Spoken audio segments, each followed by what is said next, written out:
So what's up guys, Extern Gaming here. So we're here to predict the game between Pacers and Toronto Raptors. So let's go. Pacers versus Raptors, game info. Pacers 32 wins, 24 lost. Number 4 in the East. Raptors 18 wins, 40 lost, number 13 in the East.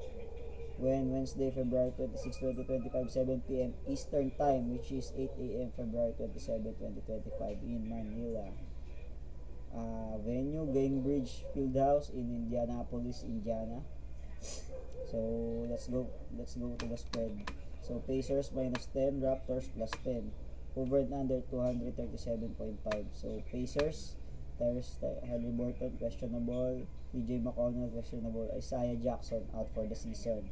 While the Raptors has Brandon Ingram out, PJ Tucker out, Ulrich Chomche out, Jacob Puetel day to day. So ayan. So for me parehas lang halos. So medyo may mga pare-parehas lang na injured, pero yung mga star players naman intact maliban kay Brandon Ingram na hindi pa naman nakakalaro talaga dito sa Raptors mula nang matrade siya. So it's alright. So let's go to the momentum. Here the momentum. Toronto Raptors were beaten 111 over 101 at Scotiabank Arena in their previous game versus the Boston, I think.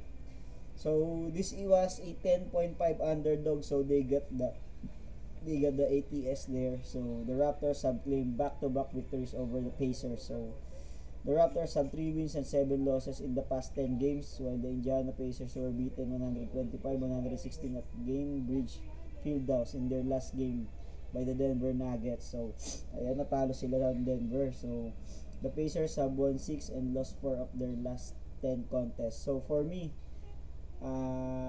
the edge is for the Raptors +10. So I'm sorry, that's +10 only. So why +10? Because the Raptors had the spread on their favor their last game against the Boston, while the Pacers have failed to cover, so as the underdog. So now Raptors has +10, and at the same time they beat the Pacers 2 times here in this season. That for me is very big. That's very big, +10, even though they are at the bottom of the standings. So they defeated the Pacers twice in this season. So for me the edge is for the Raptors +10. I'm leaning for the Raptors +10 again. Raptors +10. For those of you who are gambling, so please don't gamble too much.